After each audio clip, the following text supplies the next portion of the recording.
Bonjour et bienvenue au podcast Avad, où foi et travail se rencontrent. Le podcast qui t'aide à intégrer pleinement ta foi et ton travail pour la gloire de Dieu et pour contribuer au bien commun. Comme à chaque épisode, on découvre un invité avec qui on explore comment chaque chrétien est appelé à incarner le caractère de Christ et à inviter sa présence et à adopter sa posture de leader-serviteur dans son milieu de travail. Dans cet épisode, j'ai le privilège d'accueillir non pas un, mais deux invités, deux sœurs, deux amies, Esther et Rachel Auquier et Trichard. Ensemble, elles ont fondé Reliance, une entreprise qui accompagne les organisations sur la communication et la gestion des conflits. Autrement dit, elles gagnent leur vie à équiper les équipes, à faire face à leurs difficultés de communication et aux managers à être de meilleurs leaders. Ça promet d'être un épisode passionnant. Alors, je vous souhaite une bonne écoute. Salut. Salut Esther. Salut Rachel. Salut. C'est drôle de faire ça très formel parce qu'on se connaît. Mhm. On peut le dire dès le départ, on est amis dans la vie, donc on se connaît très très bien. Mhm. Mais je suis très heureux de vous avoir sur le podcast. Vous aviez déjà participé au mouvement Avad au début. Vous aviez élevé la main pour participer et vous avez été conférencière, deux super conférencières. Merci. D'ailleurs, je pense que le contenu est encore disponible sur Oui. l'application, donc vous pouvez aller le voir si vous avez raté cette conférence. C'était en 2022 déjà. Ouais, c'est la première conférence Avad. Yes. Donc vous pourrez aller voir ça pour en savoir plus déjà sur ce que vous faites. On va en parler de toute façon, mais c'est les débuts, vous commenciez simplement à l'expliquer. Est-ce que vous aviez lancé Reliance à l'époque déjà? Oui, on était vraiment au tout début. Ah ouais, les prémices, quelques mois d'existence. Ouais. Fait qu'on va y revenir, ça va être intéressant d'en parler. Mhm. Alors, je vais vous laisser vous présenter l'une et l'autre. Qu'est-ce que vous faites pour ceux qui ne vous connaissent pas ou qui ne vous ont jamais vu? Et puis, c'est ça, parlez-nous un peu de ce que vous faites, qui vous êtes, d'où vous venez. Bon, alors moi, c'est Esther. Je suis formatrice, consultante et puis conseillère en développement professionnel. Donc, formatrice et consultante pour Conseil Reliance. Et je me suis spécialisée dans un test psychométrique en intelligence émotionnelle, quotient émotionnel. Donc, voilà. Puis, je fais des modules de formation. J'aime beaucoup créer du contenu de formation, faire des recherches. C'est vraiment, je tripe dessus. Et conseillère en développement professionnel, je fais ça dans un OBNL, en employabilité. Donc ça, c'est un autre métier que j'ai. Donc j'ai 2 emplois et je m'éclate dans les deux. Mm-hmm. Bah écoute, sans grande surprise, moi aussi, je suis consultante, formatrice, toujours pour Conseil Reliance. Donc on a la même expertise commune qui est autour de, quand même, de la communication interpersonnelle, le leadership, le management, la gestion de conflits, la communication organisationnelle. Donc ça, c'est notre point commun, expertise commune. Puis en plus, je suis certifiée, moi, dans un test de personnalité qui s'appelle le Profinova. Donc c'est tout ce qui est de l'enjeu aussi de la collaboration, de la communication qu'on vient, en tout cas, révéler avec ce test-là et avec lequel on va pouvoir mieux outiller et équiper nos fameux managers et dirigeants parce que c'est à eux que l'on s'adresse au quotidien. Puis le Nova, si je ne me trompe pas, c'est celui des couleurs. C'est le plus connu sur le test des couleurs, c'est ça? Il y a le fameux test disque dedans, mais en fait, le Profinova, il est connu pour avoir 3 tests en un, dont le disque avec les couleurs, puis tu as un autre test qui s'appelle le test des motivations, puis tu as un autre test des préférences cognitives dedans, à l'intérieur. Donc, c'est une vision 360 de ta personnalité, la façon dont tu prends tes choix, la façon dont tu te comportes en situation de stress, en communication interpersonnelle. Donc, c'est intéressant de voir tout ça. Passionnant. Fait que on a le dénominateur commun de travailler sur les humains et avec les humains beaucoup, puis vous sur des sujets beaucoup sur le conflit, tout ça. On va pouvoir en parler justement de comment ça prend forme ce que vous faites là, parce que pour les gens qui nous écoutent et qui connaissent pas le métier, c'est peut-être ça peut paraître abstrait ou pas clair ou pas simple en tout cas, parce que ils sont pas dans le milieu, mais ça va être intéressant que vous expliquiez que dans quel genre de milieu vous le faites, comment vous le faites, etc. Et puis vous êtes aussi, donc vous avez plein de casquettes professionnelles, vous faites plein de choses, mais vous êtes aussi épouse, maman. Oui, à temps plein. De combien, quel âge? Moi, j'ai 2 enfants, donc Isaac, 12 ans, Chadé, 9 ans. Donc, c'est ça. Ouais, moi, j'en ai 3. J'ai 3 enfants. Donc, Mathéo, 20 ans, Linel, 17 ans, et Mila, 10 ans. Donc, voilà, c'est une job aussi à côté, le soir qu'on retrouve.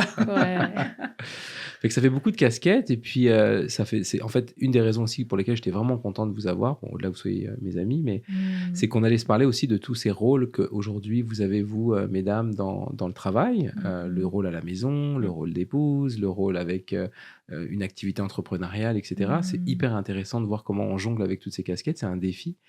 Et puis, je trouve qu'on ne parle pas assez des femmes en leadership du côté chrétien, peut-être que c'est moi, francophone surtout. Aux États-Unis, il y a beaucoup de choses là-dessus. Il y a toutes sortes de nuances et de variétés là-dessus, de contenu, mais pas tant ici. Puis je trouve que vous l'incarnez bien, toutes les deux, de votre manière, à votre façon, avec vos propres convictions. Donc c'est intéressant d'entendre votre point de vue un peu aussi, un peu là-dessus. Alors, bon, faisons un petit retour en arrière.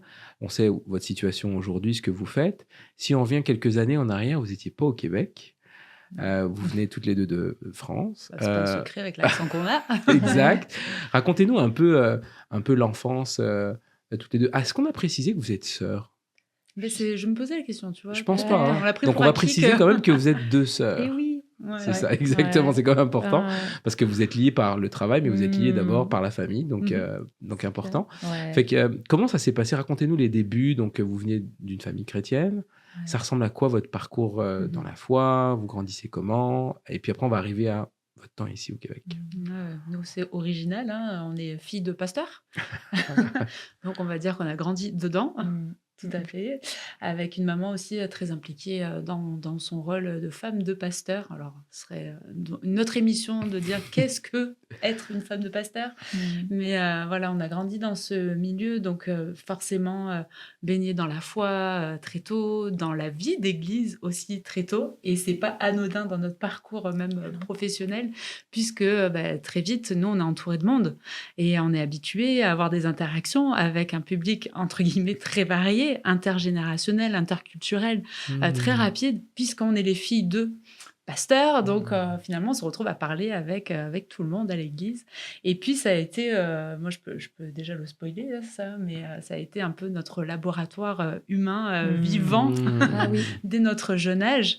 Et je pense que c'est ça qui, très tôt, a piqué notre curiosité parce qu'on s'est rendu compte de comportements. La communication, ça a du sens. Bien sûr qu'on ne mettait pas ces mots-là étant enfant, mais c'est ce qui nous a construit tout au long de notre enfance jusqu'à notre adolescence, vraiment des situations particulières où ça piquait notre curiosité. Donc, on avait déjà un attrait pour les comportements humains dans un milieu organisé, disons. Ouais, c'est intéressant. Ouais, je l'avais jamais vu comme ça, un laboratoire, comme tu dis, où on voit toutes sortes de profils de personnes. C'est vrai que c'est très... mixte, c'est très métissé, hein. Toutes les classes sociales se retrouvent, tous les types de communautés ethniques et autres. Ouais, c'est vrai que ça doit être quelque chose à observer. Puis vous avez observé ça depuis les débuts. Ouais. Exact. Ouais, j'aurais pas dit mieux, mais c'est ce qui est hyper intéressant, c'est que du coup, on a grandi toujours dans le sens de la communauté. Donc, du commun, que ça soit, oui, l'église, mais les associations. Donc, nous, on avait ce privilège-là, je vais y arriver, d'être aux premières portes de voir tout ça. Et donc, très rapidement aussi, je pense qu'on a développé cette capacité d'adaptation. Parce que oui, l'observation nous a beaucoup aidés, mais on s'est vite adapté. Puis même notre communication, on a très, très vite compris qu'en fonction des personnes avec qui on avait en face, notre communication devait s'adapter. Et aussi, je pense qu'on a été aussi proche de certains leaders ou leadership au niveau des ministères. On a pu manger avec des personnes qui étaient reconnues dans le ministère, et puis de voir aussi cette simplicité de personnes, puis de manger avec eux, puis d'être au fait d'entendre des super témoignages. Et moi, je pense que ça a aussi ancré aussi ma foi, d'entendre ces conversations qui n'étaient pas forcément données tout le temps. Puis ça, je pense que ça a aussi ancré ma foi, en tout cas. Puis, l'air de rien, vous aviez un papa pasteur, donc aussi sacré communicateur. Fait que là aussi, vous avez vu l'importance d'une belle communication, d'une manière de partager l'évangile, puis ou de partager un témoignage aussi. Fait que l'air de rien, ça a probablement été ça a contribué au laboratoire de voir tout ça. Clairement. Puis comme tu le dis, là, oui, entre autres, bon, je suis fan de mon père, ce ne sera pas une nouvelle. Moi aussi. Donc, je trouve que c'est un excellent communicant, ça c'est sûr. Mais le fait de voir à toutes les semaines des communicants différents, tu t'apprends à forger aussi, toi, ta propre communication, de dire « Ah, ça, j'aime bien. Ah, ça, j'aime moins. Ah, ça, si un jour, je pouvais le travailler, j'irais le chercher parce que j'ai trop aimé l'illustration. » Ou l'utilisation de l'humour aussi. L'utilisation de l'humour, je trouve ça aussi intéressant de voir que là aussi, on a été éveillé très tôt à la communication. Et aussi au message, je tiens à le dire, à la cohérence du message. On avait un père pasteur qui prêchait sur la chaire, mais ce qu'il prêchait, il le vivait à la maison. Et ça aussi, je pense que ça a été un très, très bon exemple pour nous, parce qu'il ne disait pas des choses qu'il ne faisait pas. Et ça, pour nous, il y avait vraiment une grande cohérence. Et je pense que on parle de témoignage, tu parlais de nous en tant que maman, mais on a eu un père qui, en tout cas, ce qu'il disait devant tout le monde, il le faisait à la maison. Et moi, j'aime cette cohérence-là dans les ministères, d'être autant cohérent dans ce que je dis, mais dans ce que je fais, dans le off, et quand les gens ne me voient pas. Et ça, je pense que c'est très important.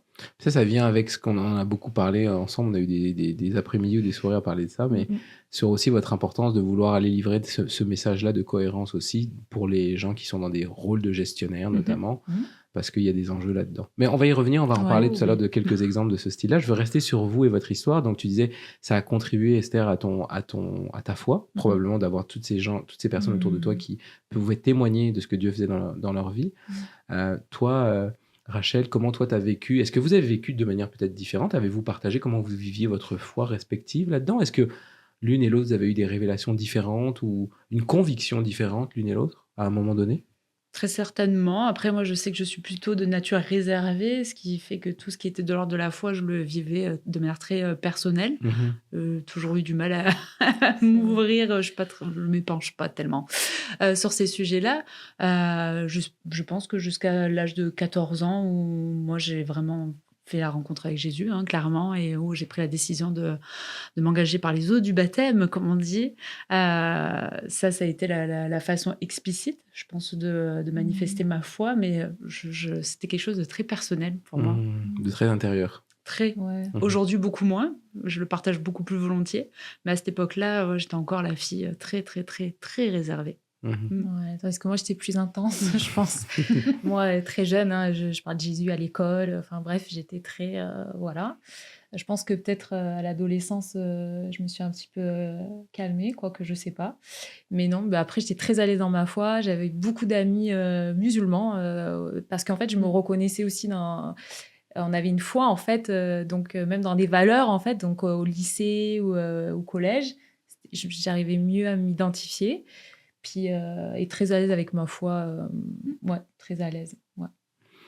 Et puis, vient le temps, vous choisissez toutes les deux des parcours de vie différentes, professionnels, personnels. Racontez un peu comment ça s'est passé, puis jusqu'au déclic de le Québec. Là, on avance dans le temps, là, puis on arrive au moment où vous arrivez au Québec. Mais juste un peu, d'où vous venez, en fait, comme ça, avant d'arriver au Québec? Oh là là, moi, je viens de je ne sais où. Je suis paumée, je suis perdue. Non, mais c'est vrai, j'arrive à l'âge adulte, je suis perdue, je suis paumée, je suis pas du tout ce pourquoi je suis faite. Quand même, je me marie assez jeune avec quelqu'un qui, lui, sait ce pourquoi il est fait. Donc, j'avoue peut-être que je m'appuie un peu trop sur lui, mais c'est bien tombé. Je suis maman jeune également. Donc, finalement, ça va être assez rapide. Nos premières années de mariage, il est clair que lui, il est dans sa carrière et puis que, de toute façon, pour des besoins professionnels, il doit couvrir un grand secteur géographique. Donc, il est peu souvent à la maison. Moi, très tôt, j'ai 2 enfants à gérer. Et ça me va très bien, je suis très heureuse, ça vient combler une part de ma personnalité qui aime être en douceur, au ralenti, avec les enfants, donc j'ai beaucoup de plaisir à ça. Mais je m'épanouis aussi en parallèle à l'église, parce qu'à l'église, quand même, j'ai développé d'autres compétences, on va dire, mais en tout cas un autre ministère qui est quand même la conduite de la louange. Et là, c'est peut-être un petit peu, on se dit, une introvertie depuis tout à l'heure qui nous parle et puis qui conduit la louange. Eh bien oui, j'avais sous-estimé que finalement, j'avais développé une certaine aisance à être devant du monde, alors que si tu prenais la même jeune femme qui conduisait la louange le dimanche matin et puis tu lui disais le lundi matin, ben vas-y, prends un auditoire en main, alors je tremble, non, je ne sais pas le faire, de quoi parles-tu? Donc vraiment c'est ça, mais je m'épanouis à cette époque vraiment très très très très fort.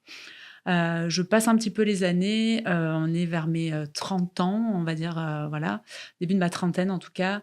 Et là, il se passe un électrochoc, un cataclysme dans dans ce beau paysage que j'étais en train de te décrire.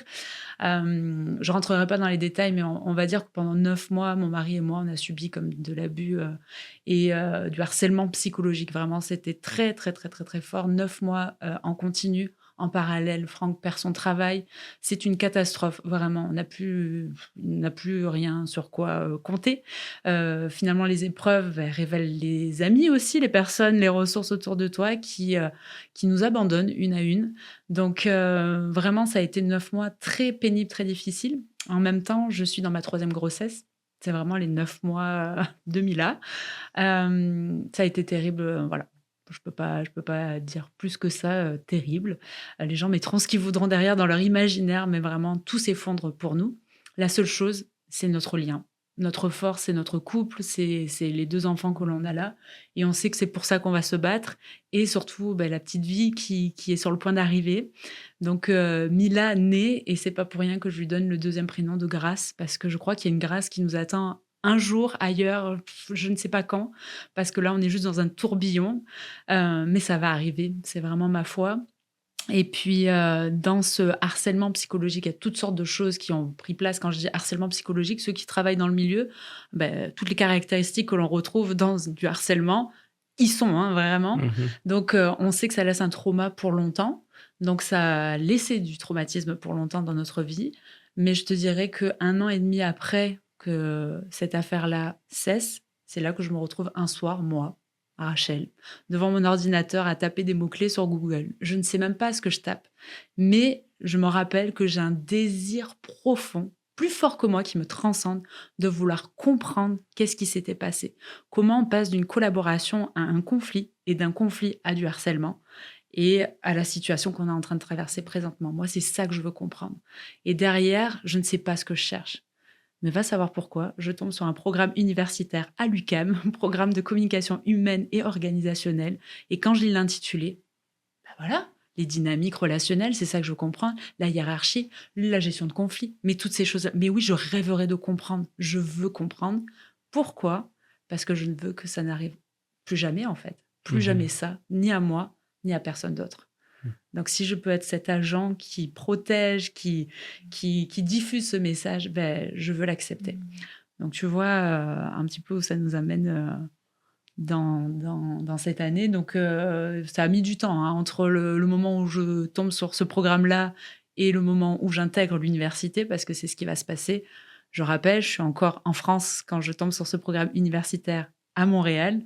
Et là, il va falloir prendre la décision de faire un move familial, parce que c'est sûr qu'il est hors de question que je parte toute seule, avec mon mari et nos 3 enfants déjà à ce moment-là. Et quand je vais intégrer l'université, j'aurai déjà 35 ans. Donc, c'est 5 ans plus tard. C'est intéressant. Attends, je veux pas il y a du suspense, il y a des choses qui se passent, donc on va le garder là. Mais ok, c'est hyper intéressant. Donc, tu vis un truc pas facile. De ça, tu te dis comment je peux faire du sens avec ça et qu'est-ce que je peux en tirer. Et puis, tu as cette inspiration de regarder ce programme, puis ça te tombe sous les yeux et tu te dis, c'est ça. Puis j'assume que c'est quelque chose de fort parce que tu passes d'une personne qui se posait des questions sur son devenir, mais qui finalement avait décidé de vivre avec reconnaissance ce qu'elle vivait aujourd'hui, sa famille, ses enfants, etc. Et puis soudainement, tu dis, en fait, peut-être que j'étais dans un espèce de, je dis ça comme ça, mais de confort, de quiétude. Tout à fait. De quiétude qui a été bouleversée peut-être pour le mieux, enfin je pense pour le mieux, je parlais moi en tant qu'ami pour le mieux parce que sinon je t'aurais pas connu, et qui t'a amené à devoir justement prendre une grosse décision qui est très loin de ton caractère, de dire je pars à l'aventure puis je fais quelque chose que j'aurais jamais fait ça. Exactement. Et ça te sort de ta zone de confort et tout, mais en tout cas hyper intéressant. Et toi, comment tu te retrouves dans ce bateau-là ? Parce que oui, vous êtes sœurs, mais enfin, est-ce que vous viviez pas dans la même ville à l'époque ? Non, en plus, donc vous viviez pas dans la même ville ? Non. Moi, je vis à Paris. Je vis en région parisienne. Donc moi, pareil, en fait, je me suis mariée avec Scott. Et lui, il a eu une mutation en région parisienne. Et puis moi, Scott, ça a été... je pense que souvent, je le dis, mais c'est la personne qui a le plus cru en moi. Mais déjà, moi, à l'époque, quand je l'ai rencontré, je faisais beaucoup d'intérim. j'enchaînais les petits boulots. Et puis, un jour, en réunion de famille, et tout, on discutait en disant « Mais ça serait bien d'avoir un diplôme. » Donc, ils m'encouragent. Donc, j'ai mon diplôme d'auxiliaire de puériculture à l'époque. Et puis, on va en région parisienne. Et puis, je travaille dans les hôpitaux, dans la fonction publique des hôpitaux de Paris. Donc, je me retrouve bien. Je me dis « je suis fonctionnaire. » Lui aussi. Donc, ma foi, ça allait. Pareil, très impliquée à l'église. On était impliqués dans la jeunesse, dans la louange. Enfin, voilà. Donc, voilà, le rythme parisien, c'est quand même, tu connais, c'est quand même intense, le métro, etc. Et puis, finalement, il y avait toujours eu ce désir-là de retourner dans le sud. C'est pour ça que je fais l'accent du sud. Parce que Paris, c'est sympa, mais c'est un autre rythme. Et puis, nous, on venait du sud. Donc, moi, c'est vrai qu'à cette époque-là, on est resté 6 ans et demi à Paris. Et puis, Scott a sa mutation pour travailler à Toulon, donc dans le sud de la France. Et en fait, on se dit génial, c'est conduit par Dieu. C'était conduit par Dieu, mais génial, on retourne chez nous. Et moi, là, je vais me heurter à quelque chose de je ne vais pas réussir à retrouver du travail dans la fonction publique hospitalière des hôpitaux de Marseille. Donc, j'étais fonctionnaire à Paris, mais pour avoir une mutation, il faut que tu aies un poste qui se libère. Et je me retrouve à peu près 2 ans sans emploi. Et moi, ça a été très difficile parce que je ne me voyais pas maman à la maison. Pour moi, et c'est encore très personnel, c'est que je ne percevais pas mon utilité à l'époque. Je me disais, je sers à rien. Alors que non, mais pour moi, c'était comme, il faut que je fasse quelque chose. Et de ne rien faire, ça a été à l'époque stressant, angoissant. Puis je me suis dit, je vais faire une formation, puis ça ne marche pas. Puis je me suis dit, je vais chercher du travail. Finalement, je trouve un job, mais je me dis, il faut que je fasse de la reconversion professionnelle.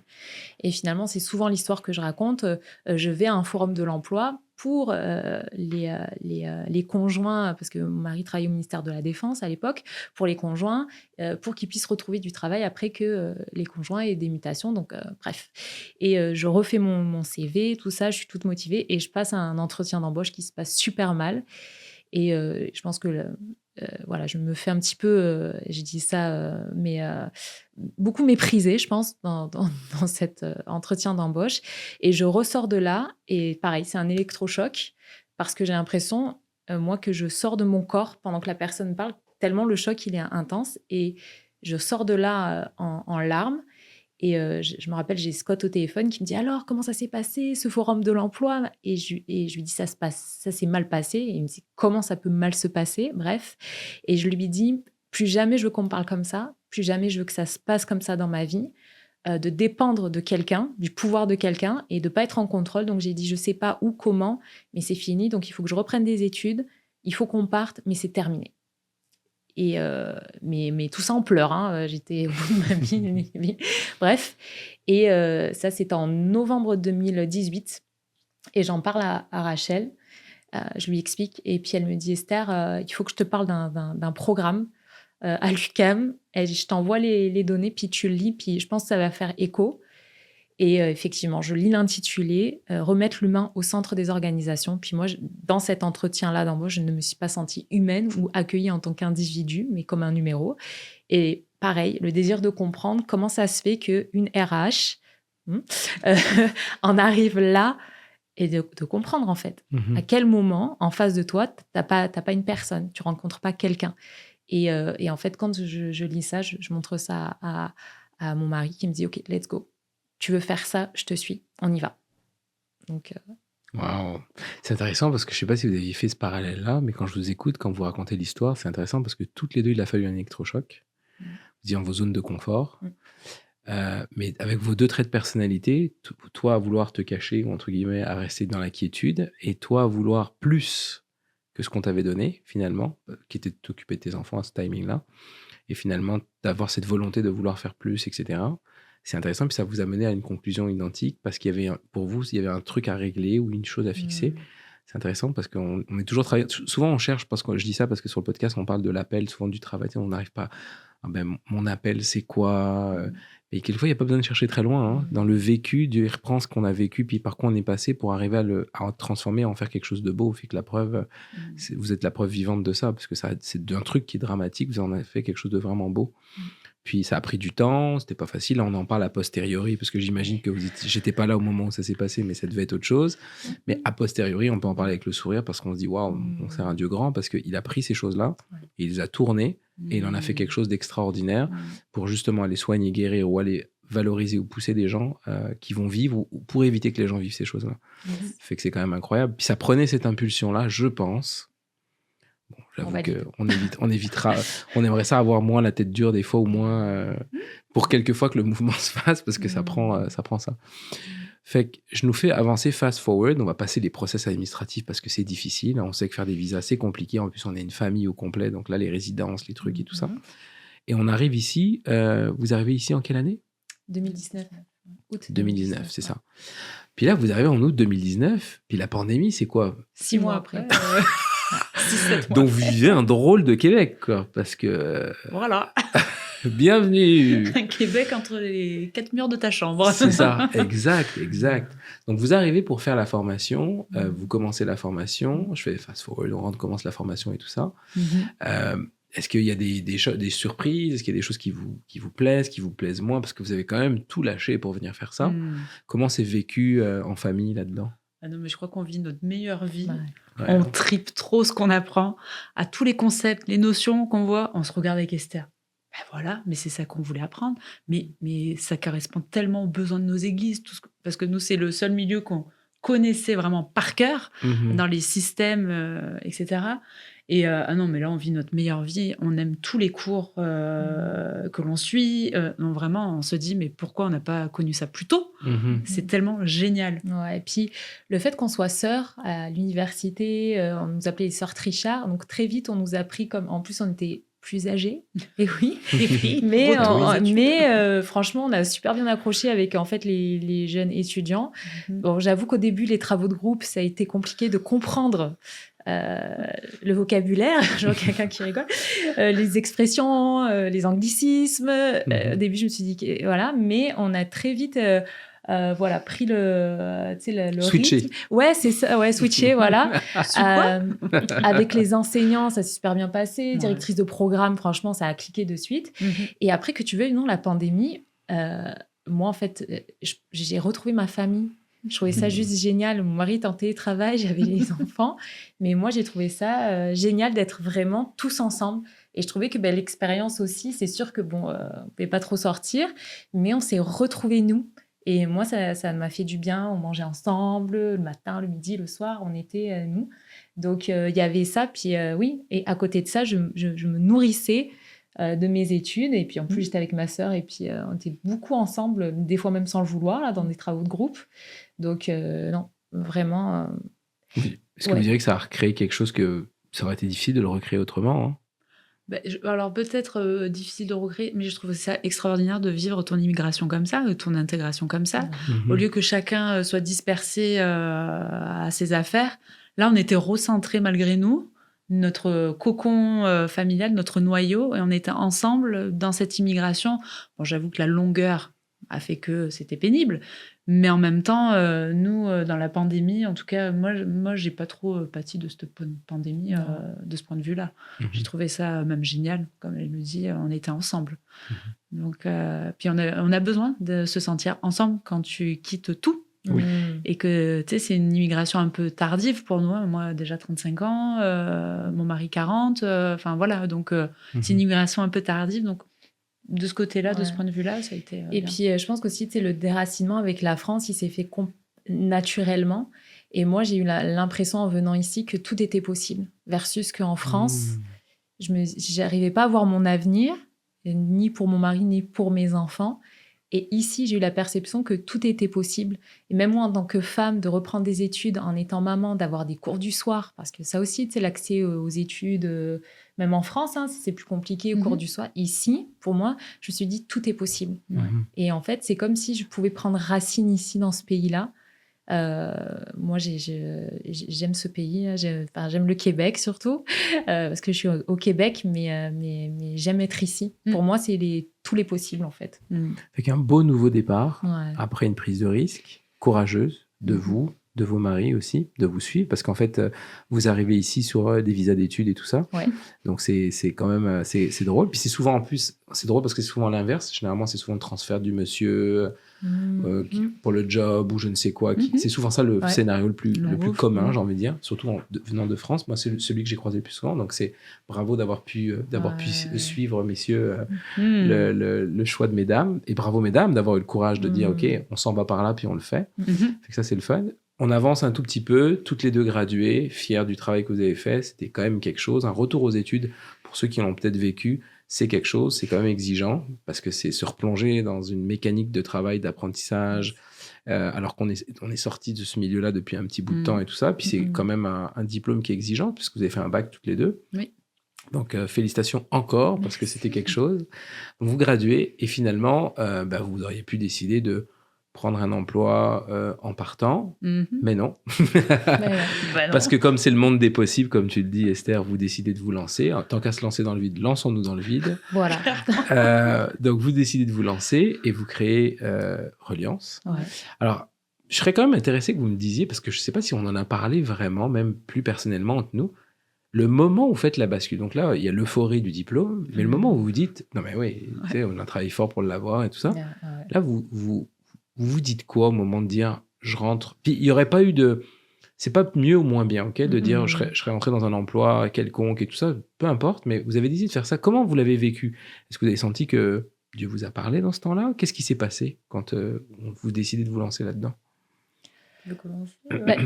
Déjà, je pense que quand on était aux études, il y a quelque chose qui a parlé plus fort que tout. Comme elle disait Rachel, on a fait des liens avec le milieu d'église, et puis on a vu aussi des fois le manque parfois dans la communication, dans la collaboration, etc. Et pour moi, le message était tellement fort de me dire, mais est-ce que dans nos églises ou dans nos milieux, même chez les chrétiens, on a conscience de ça?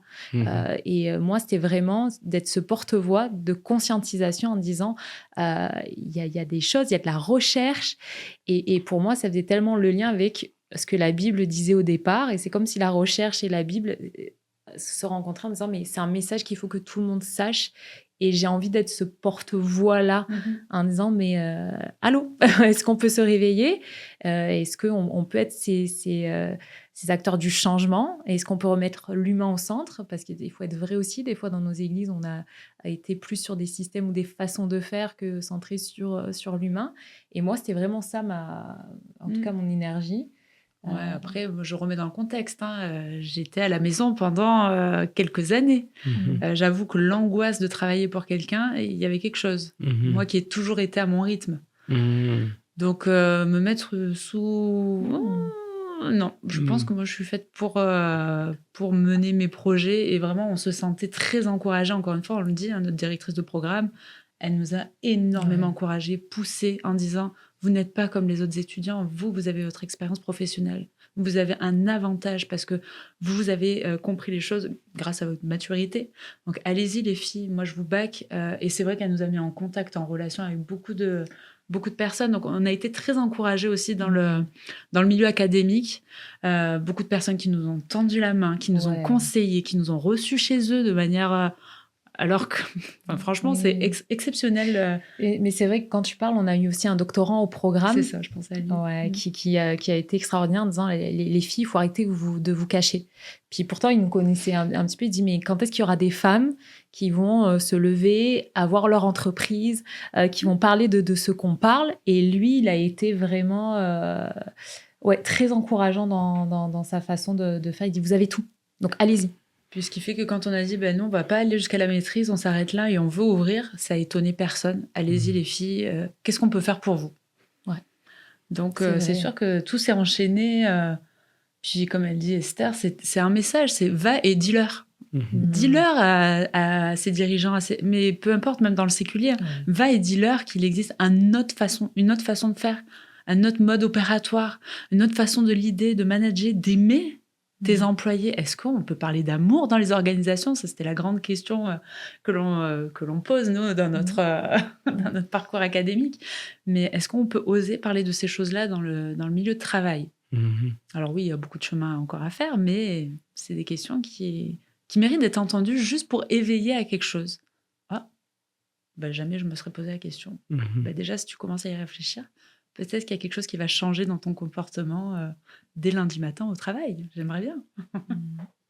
Fait que par conviction très forte d'un message à partager, une envie de soigner, guérir, prévenir quelque chose qui se passe et qu'on voit un peu brisé.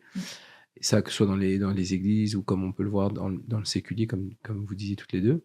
Vous partez, vous démarrez Reliance, vous lancez là-dedans. C'est tout un défi, parce qu'en plus, c'est une migration dans un environnement que vous ne connaissez pas, avec un réseau que vous avez moins, ce qui est normal, mais que vous avez développé avec l'école quand même, mais qui est moins évident. Là, quand on a grandi toute sa vie dans un coin, c'est plus évident. Fait que vous lancez là-dedans. Puis, ça a l'air de quoi quand vous collaborez, les mandats? Parce que les gens peuvent se demander, OK, je comprends, moi je suis super emballé, ces filles-là, elles m'enthousiasment, là, je sais pas, j'ai envie de faire de quoi, mais comment vous intervenez? C'est quoi les situations où vous intervenez généralement? Puis ça a l'air de quoi une intervention quand vous faites quelque chose? Alors, généralement, les gens, ils viennent nous voir ou en prévention, donc par exemple en gestion de conflits, parce que ce sont des personnes qui ont conscience que les conflits sont inévitables dans n'importe quel milieu. C'est possible qu'il y ait... Donc, il y a des gens qui viennent en prévention en disant je pense que ça fait du sens ce que vous faites en prévention. J'aimerais qu'on fasse une formation en gestion de conflits pour mon équipe.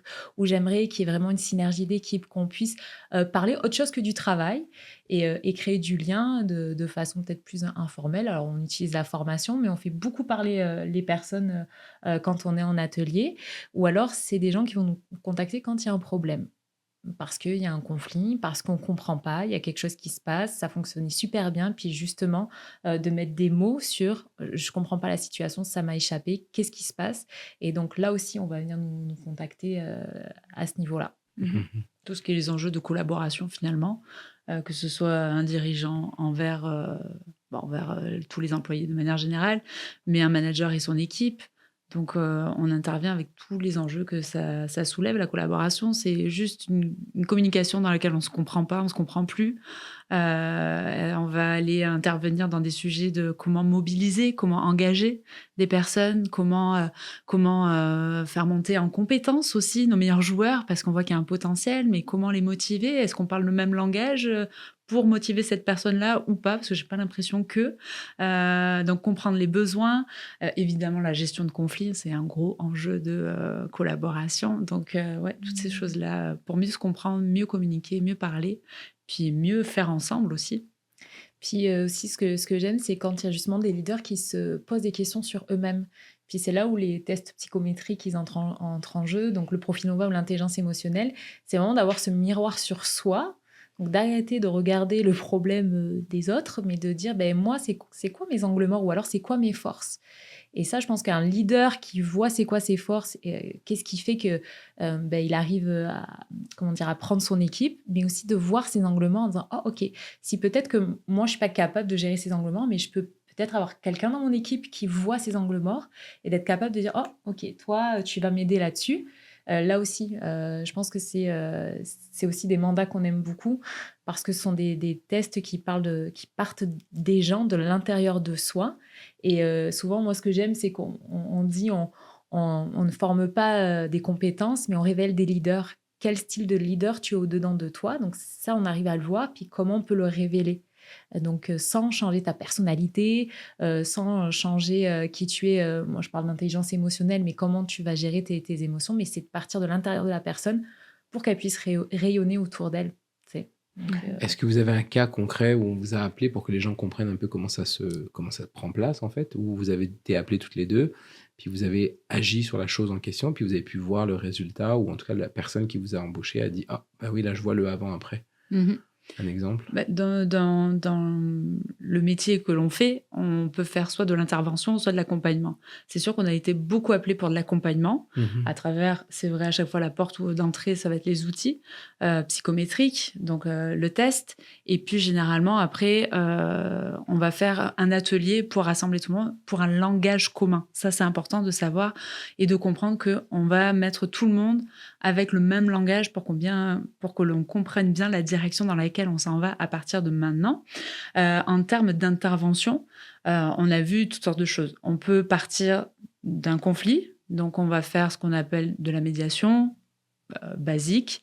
On peut faire des ateliers aussi qui vont amener toute l'équipe à comprendre qu'est-ce qu'on doit faire, qu'est-ce qu'un conflit, quoi faire en situation de conflit. Donc ça va être plus l'intervention qu'on a eue, c'est plus dans la gestion de conflit.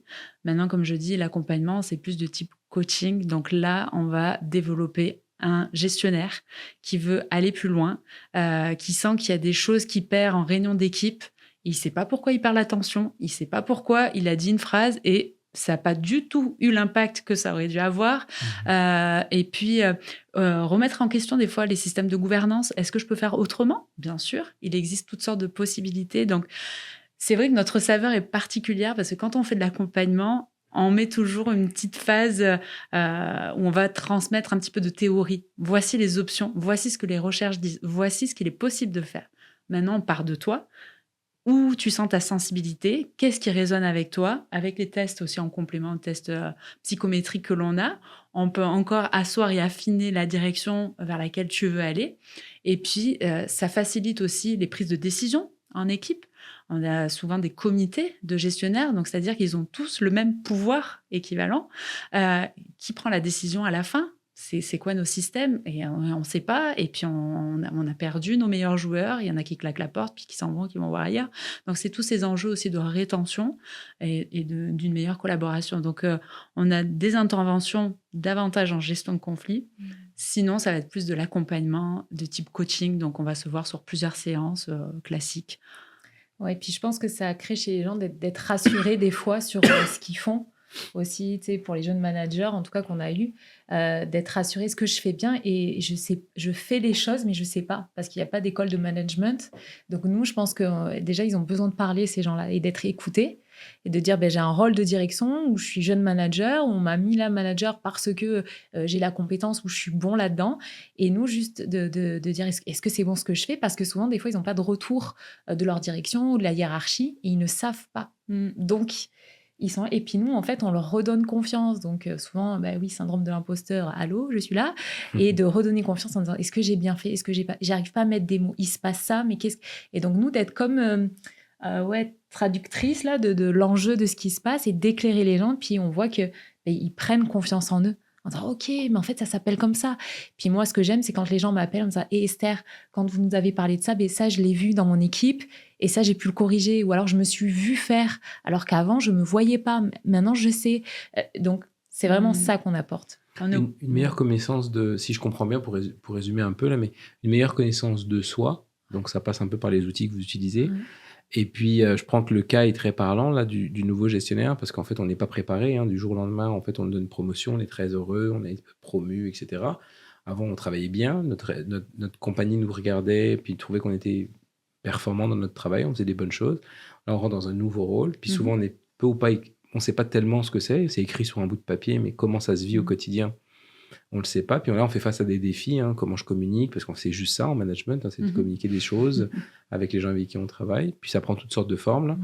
Et vous, en fait, votre force, c'est justement de l'aider à dire, écoute, tu viens de changer de rôle, déjà prends conscience de ça. Puis deuxièmement, on va t'aider à mieux te connaître là-dedans. Et puis peut-être mieux à communiquer ce que tu veux partager avec les gens avec qui tu travailles pour que ce soit bien reçu, puis que vous soyez capable de travailler ensemble. Je résume un peu, mais tout à fait ça. Est-ce qu'il y a des milieux plus que d'autres, ou est-ce que c'est pas mal tous les milieux ou lesquels vous retrouvez à intervenir ? On a eu la chance d'intervenir dans divers types de milieux, de l'OBNL à des multinationales. Vraiment, on a été gâtés en termes d'intervention, d'accompagnement. Moi, je me rappelle d'une fonctionnaire en haute administration voilà, je vais pas aller plus loin, mais où je l'ai dans une condition de coaching avec le Profinova entre autres, et puis je la connais pas, donc c'est comment dire, induit par sa supérieure. Tu devrais passer le test. Il me semble que l'équipe au complet devrait le faire, pas qu'elle, mais l'équipe au complet devrait le faire, etc. Et puis donc on apprend à se connaître. Je n'ai que 2 heures avec la personne pour lui présenter ses résultats et pour aller atteindre l'objectif qu'on s'est fixé. Et puis là, j'ai cette dame qui s'effondre en larmes en me disant, mais Rachel, tu es en train de me faire une révélation extraordinaire sur qui je suis. Je m'étais mis tellement de pression dans ma carrière à vouloir être et atteindre. Je pensais que... Et en fait, pas du tout. Là, tu es en train de me dire que je dois faire la paix avec moi-même, que j'ai tout ce qu'il faut, mais ça me fait un bien fou. Et là, j'ai un regain d'énergie pour ce que je dois accomplir, pour mes projets, pour manager mes équipes. Là, je me sens en mesure de le faire. Ça y est, j'ai les choses en main. Donc, on est des témoins privilégiés aussi de transformation parce que, oui, on propose des formations, mais vraiment, notre force, nous, c'est au parcours d'accompagnement. Et le programme, par exemple, qui s'adresse aux jeunes gestionnaires, on en a un tout à fait dédié pour eux. Et puis, on a un parcours de révélation, apprendre à se connaître. Donc ça aussi, c'est un parcours en particulier. On a le parcours impact pour les jeunes gestionnaires et on a un parcours en gestion de conflit. C'est vraiment nos 3 grandes forces. Et c'est ceux avec lesquels on obtient des plus beaux résultats de transformation. Parce que ça passe par soi. Il ne peut pas avoir de changement si tu ne prends pas conscience de ce qui se passe au-dedans de toi. Donc c'est vraiment d'amener ça en disant, regarde-toi, il y a ce miroir-là, puis tu peux changer que les choses dont tu as conscience. Donc, nous, on amène ça. Ça passe d'abord par l'écoute. Il y a une problématique, mais derrière la problématique, qu'est-ce qu'il y a ? Il y a souvent la personne qui est en jeu. Tu sais, je ne veux pas perdre ma job ou mon ego, etc. Donc, on écoute beaucoup. Puis, des fois, on est là, les enjeux. Est-ce que tu réalises ? Puis, quand la personne offre, pour moi, c'est magique. Quand les gens disent, OK, j'ai compris, je me comprends maintenant, et tu redonnes du pouvoir aux gens, en fait, sur leur façon de faire, leur façon d'agir. Et ça, je trouve que c'est le plus beau dans ce qu'on fait. En vous écouter parler, on sent que vous êtes passionné par ce sujet, puis par ce que vous faites, là, puis l'impact que ça a sur les gens, clairement. Fait que vous êtes à la bonne place. Je pense que vous avez trouvé le X, puis ce sur quoi vous étiez en recherche d'identité, puis en quête d'avoir de la valeur et puis de l'impact. Mais là, vous avez plein de chapeaux maintenant. Vous êtes épouse, maman, vous lidez beaucoup de choses. Comment on fait en 2026 pour gérer tous ces chapeaux ? Comment on équilibre le tout ? Est-ce que c'est simple ? Est-ce que c'est compliqué ? Comment vous le vivez, ça ? Moi, j'aime simplifier les choses. Pour moi, c'est simple. Il y a des non négociables et je suis très au clair avec ça. Donc, maintenant que je suis experte en personnalité, je sais que mon besoin à moi, Rachel, avant je mettais pas de mots dessus, mais mon besoin à moi, c'est d'être alignée, d'être intègre, d'être congruente entre ce que je dis et ce que je fais. Donc, il y a des zones de mon agenda qui sont intouchables. Le soir, je répondrai pas. Le week-end, je ne répondrai pas. C'est impossible parce que pour moi, ça, c'est des temps dédiés à mes enfants, à mon mari, à ma famille, à mon bien-être aussi à moi, parce qu'il faut que je tienne la distance. Donc, il y a des choses que j'ai appris à cloisonner.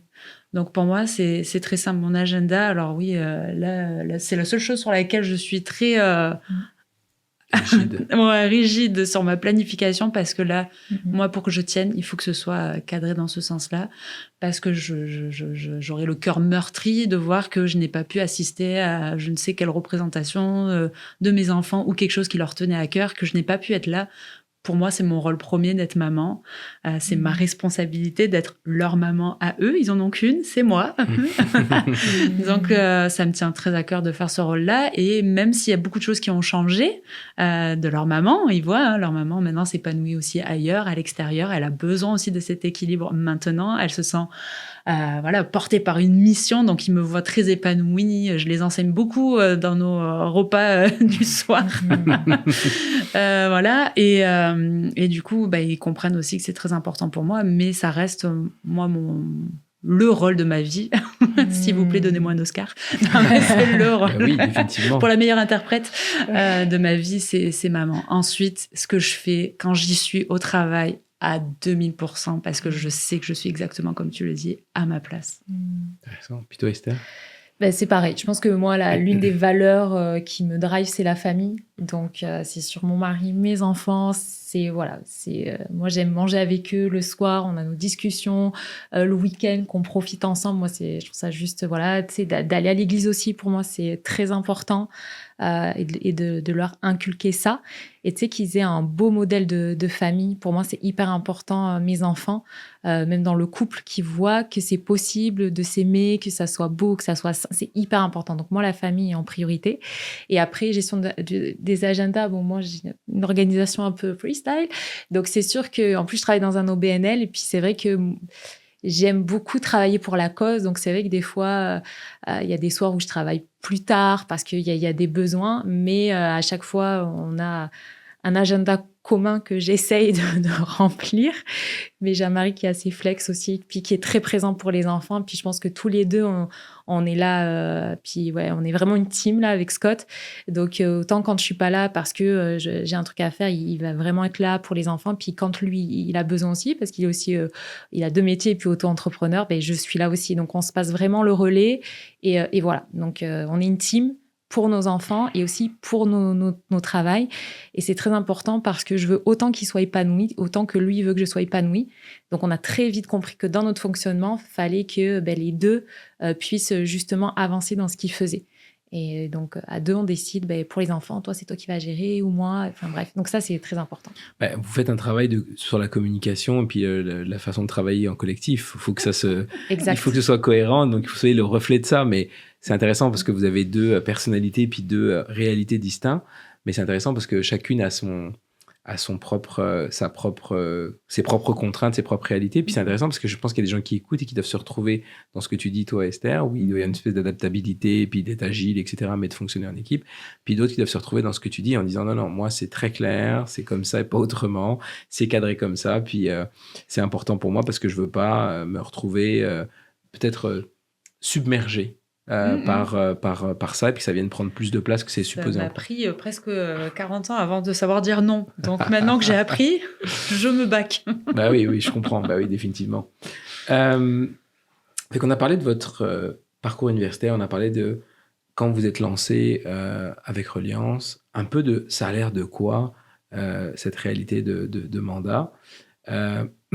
C'est quoi votre point de vue? Je vous lance là-dessus, un gros sujet philosophique, on en a un peu parlé en amont, mais c'est quoi votre point de vue sur le leadership féminin en 2026? Je trouve que vous incarnez à merveille ce leadership-là. C'est des versions différentes de ce qu'on a l'habitude d'entendre. Qu'est-ce que vous en pensez? Puis le but, c'est pas je veux pas taper sur quelque chose, mais je veux juste dire comment 2 femmes aujourd'hui qui sont dans des postures où vous lidez des projets, vous lidez vos familles sur différents sujets, comment vous voyez ça de l'extérieur, puis comment vous le vivez? Vous avez envie d'incarner quoi ou de regarder quoi comme modèle? Vous incarnez quelque chose, je vous le dis, mes amis, vous incarnez un modèle. Mais c'est ça, j'ai envie de vous entendre parce que c'est une voix qu'on entend beaucoup dans le séculier, de différentes manières, mais j'aimerais ça qu'on entende d'autres voix et d'autres façons de faire. Fait que je serais curieux d'avoir votre point de vue là-dessus. Une grosse question. Vaste question. Déjà, pour moi, c'est un peu les basiques académiques. Définissons nos notions. Donc, qu'est-ce que le leadership? C'est quoi être leader? Déjà, ce serait intéressant, je ne vais pas donner une définition parce qu'il en existe plusieurs, mais celle que j'aime déjà à dissocier, c'est est-ce que c'est le rôle, est-ce que c'est une posture, est-ce que c'est les deux? Moi, je pense que c'est vraiment à dissocier du rôle, de la posture. Bien sûr qu'il y a les deux, encore mieux, mais on peut être un leader informel et avoir une grande zone d'influence.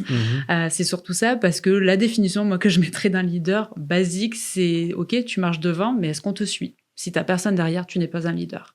Tu es un boss, tu es peut-être un tyran, tu ne le sais pas.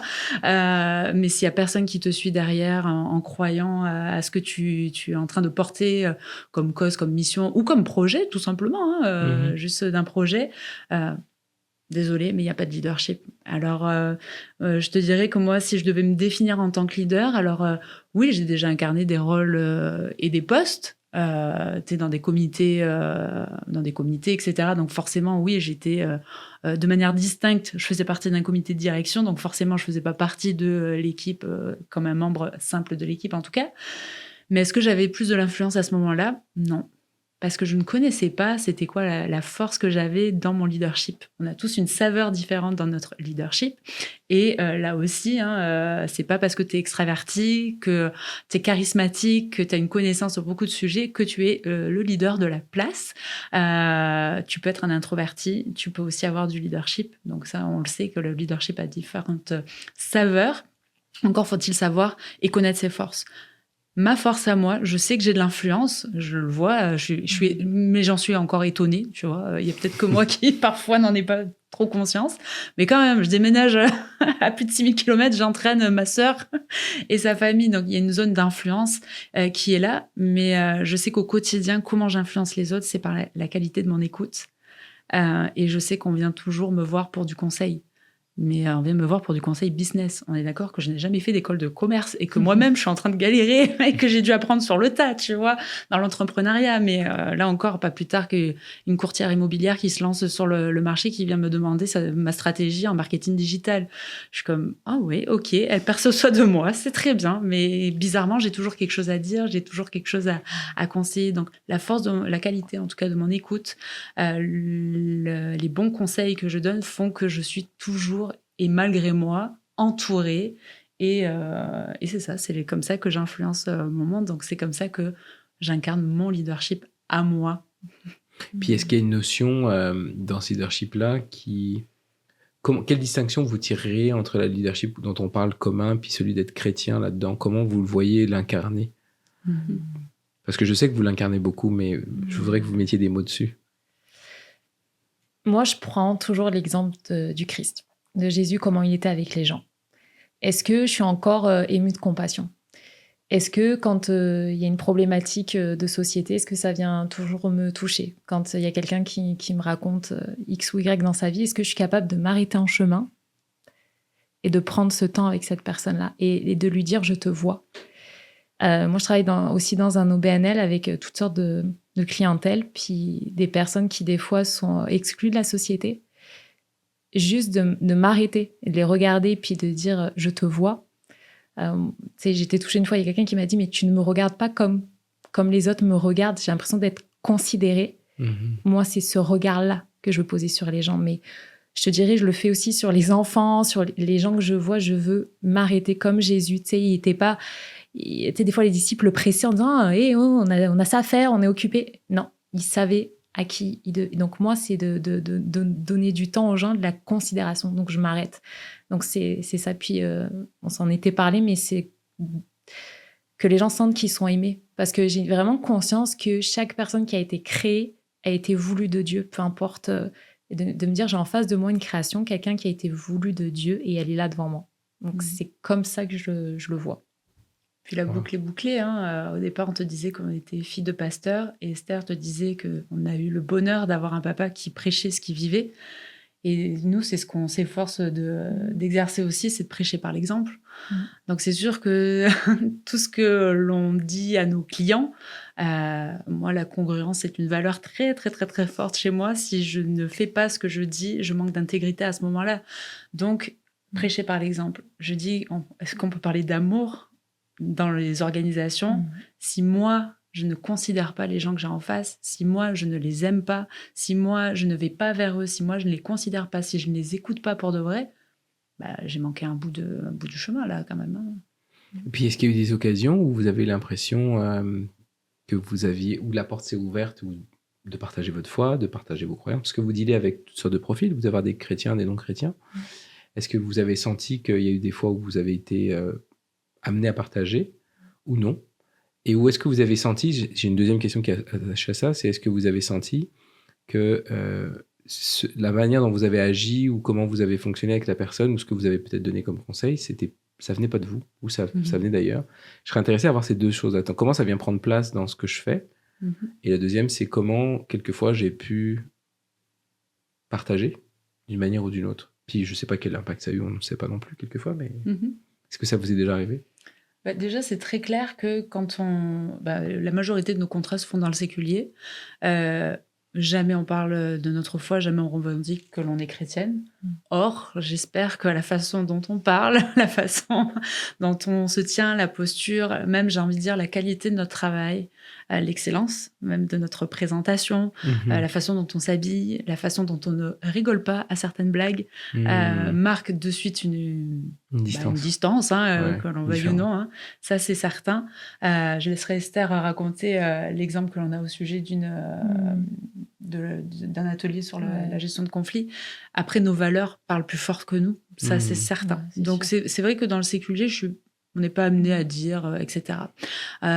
Puis, je vais juste rebondir sur un autre aspect de ta question. En profil Nova, j'ai la chance d'être en one-on-one avec des personnes pendant 2 heures, comme je te le disais. On est seul. Je n'ai pas d'obligation, avec la loi 25, de partager les données qui s'échangent là, maintenant, ni au supérieur, ni au manager. C'est vraiment à la discrétion de la personne que j'ai en face de moi. Donc, j'ai cette latitude-là. Et oui, combien de fois avec des personnes, même dans le séculier, je sens que c'est pas moi qui parle, je me sens saisie par le Saint-Esprit clairement à aller dans telle direction, à aller creuser, à aller poser telle et telle question. Et je te dis, cette fonctionnaire de votre administration, entre autres, je lui ai révélé, et c'est pas moi, c'est l'Esprit de Dieu en moi, qui lui a révélé quelque chose qu'elle n'osait pas partager, un projet qui lui tenait à cœur depuis des années, où elle n'osait pas aller. Et là, c'est comme si devant elle, elle avait toutes les cartes, toutes les clés, et de se dire, let's go, c'est le moment, c'est maintenant. Ça, c'est juste un exemple. Mais combien de fois je suis là pour encourager les personnes, pour les bénir. Je sais que mon ministère numéro 1, que je le fasse le dimanche matin en conduisant la louange, que je le fasse en one-on-one avec même mes enfants, ou que je le fasse à travers un Profit Nova ou un atelier ou du coaching, mon ministère premier, c'est d'encourager. Je ne pourrais pas faire autrement. Je vais t'encourager. Tu vas sortir de notre discussion gonflé à bloc, là. Flo, tu peux conquérir le monde, je te le dis. J'en doute pas. Et pour citer l'exemple de Rachel, c'est qu'une fois dans une équipe de travail, on fait une formation sur la gestion de conflits. Et il y avait 2 personnes qui étaient à distance, l'île de la Réunion, et puis on était aussi en métropole. Et puis à la fin de notre atelier, souvent on dit avec quoi vous repartez? Et puis à la fin, on a une femme qui dit excusez, oui, vous avez parlé de conflits dans le travail, tout ça, mais en fait, je viens de prendre conscience de certaines choses et en fait, je vais réécrire à mon frère à qui je n'ai pas écrit depuis des années parce que dans votre formation, j'ai compris pourquoi on avait eu ce conflit-là. Et donc, tu sais, dans le conseil reliance, c'est recréer du lien. Puis ça a fait du sens, mais je me suis dit, OK, on fait cette formation dans le milieu séculier, mais cette personne-là a compris que dans sa vie, c'était pas un problème de conflit au travail, mais c'était dans sa famille, et c'était recréer du lien. Donc ça, moi, j'ai trouvé ça juste trop beau qu'elle ait partagé, en fait. Ouais. C'est beau parce que dans ce que vous dites, je le vois comme ça. C'est quelquefois, on pense que dans la notion d'évangélisation, dans le travail, de vivre sa foi au travail, c'est souvent de manifester quelque chose, de dire quelque chose, un peu trop souvent. Et là, ce que vous dites, c'est beau parce que c'est d'incarner plus quelque chose, mais de l'incarner tellement fort que finalement, les gens vont le vivre. Ils vont vivre un peu de ce que Christ veut pour nous, de ce qu'il veut ici, à travers nous, puis que les gens s'interrogent, ou que même s'ils ne s'interrogent pas, ça vienne toucher quelque chose qui va amener quelque chose, de la paix, de la réconciliation, ou de l'amour, ou de la reconnaissance que les gens n'ont pas eu, n'ont pas vécu. Puis on n'a aucune idée de quelle graine ça peut semer, ou qu'est-ce que ça peut ouvrir. Puis il faut faire confiance à ce que Dieu va faire comme œuvre après. Mais c'est intéressant de voir qu'il y a plusieurs manières de le vivre. Parce que on reste un peu sous l'ancienne pensée quelquefois que dans le milieu de travail, j'ose pas dire à la pause lunch que je suis chrétien, ou qu'il n'y a qu'une seule façon. Mais non, ça peut de ne pas rire à une blague qui est peut-être déplacée. C'est de voir quelqu'un qui n'est pas vu. C'est d'avoir une écoute, un accueil particulier pour quelqu'un qui vit quelque chose dans un moment particulier. Il y a plusieurs manières de le faire et de le vivre. Et sans... faut pas minimiser l'impact de ça et puis ne pas se dire qu'on est tout le temps dans le... Parce qu'il y a du faire beaucoup. Hein, dans la démonstration, c'est plus simple parce que c'est vivant, on le voit. J'ai donné un verset, mais c'est peut-être pas ça qui était à propos dans ce moment-là. Fait que c'est intéressant ce que vous partagez. On arrive au terme de notre échange, puis on aurait pu, je pense, parler toute l'après-midi, comme ça nous arrive très souvent, n'est-ce pas? J'aimerais bien que vous nous laissiez sur une note. Vous aviez chacune, je pense, un message particulier à partager dans vos parcours, de ce que vous avez vécu toutes les deux à travers vos carrières et puis vos apprentissages. Qu'est-ce que ce serait, Esther? Ce serait quoi les mots que tu voudrais partager? Ce que je dis souvent, moi j'aime beaucoup le verset qui dit que en fait on est les œuvres de Christ et puis qui nous a préparés d'avance à faire des bonnes œuvres pour lui. Et je crois que moi dans mon chemin, je me suis beaucoup cherchée en me disant mais c'est quoi les œuvres? Pourquoi j'ai été créée? Et souvent, je me suis beaucoup perçue comme étant une personne trop émotive, trop sensible à l'autre, trop empathique, trop à aimer les gens. Et c'est vrai que je pars souvent sur une page blanche quand je vois quelqu'un. Mais je me suis comme réconciliée avec ça en disant non, j'ai été créée pour ça. Et j'ai été créée pour faire ces œuvres. Dieu m'a créée comme ça, Esther. Et je peux le manifester dans mon travail. Je peux le manifester dans ma vie de famille, avec mes amis. J'ai été créée pour ça. Et c'est vraiment cette réconciliation entre qui je suis, pas le monde que je vois autour, ou les images, comme tu parlais du leadership, ou une façon de faire, mais comment moi j'ai été créée pour faire ces œuvres-là. Et je trouve ça juste trop beau d'être dans cette saison de vie et de pouvoir le toucher, l'appréhender et le vivre en fait. Oh, c'est beau. Ouais, puis moi, je dirais tout le chemin parcouru a participé à révéler qui j'étais, le potentiel qu'il y avait en moi, auquel comme tu disais, mon petit confort était voilà, juste ce qu'il me fallait. Et je n'aurais jamais poussé la porte des possibilités. Donc finalement, c'est une belle révélation aussi de tout ce que le Créateur avait mis en moi, de tout ce que Dieu avait mis en moi en termes de possibilités, de potentiel. Et puis, à mon tour, maintenant, j'utilise le fait que je suis révélée pour qui je suis, pour mes forces. Mais c'est à mon tour maintenant de te révéler toi. Donc, avec ce que je fais au quotidien, j'aime aller chercher le potentiel des gens, aller creuser le beau, aller creuser peut-être le moins beau, aussi les aspérités aussi. Ça me dérange absolument pas parce que je crois que Dieu change le mal en bien et qu'il en fait des choses vraiment très belles. Donc, d'aller à mon tour révéler le potentiel de quelqu'un d'autre, à mon tour donner la confiance nécessaire, à mon tour de communiquer cette affirmation de soi, cet amour de soi, cette estime de soi, parce que c'est là que tu vas être à ton plein potentiel, à ta juste place. Il y a de la place pour tout le monde. On est un corps, il y a de la place pour tout le monde, sinon il y aurait du favoritisme. Il n'y en a pas. Ça, c'est pas le cœur de Dieu. Il y a de la place pour tout le monde. Donc, dès lors que tu connais ton potentiel, dès lors que tu connais ta mission de vie, dès lors que les personnes autour de toi vont t'aider à révéler le trésor qui est caché, encore une fois, tu ressors galvanisé et tu te dis waouh, tous ces rêves que j'avais en moi, c'est pas pour rien, c'est pas juste moi dans ma tête, je peux les accomplir et ça va participer aux bonnes œuvres qu'il a préparées d'avance. Amen. Ah, waouh, c'est beau, c'est magnifique. C'est magnifique. Quel beau témoignage toutes les deux. Ouais, c'est vraiment magnifique, c'est super encourageant. Fait que qu'est-ce qu'on peut vous souhaiter pour la suite, que Conseil Reliance continue de faire ces belles œuvres. Faites donc un peu de promo là, si on doit vous trouver là.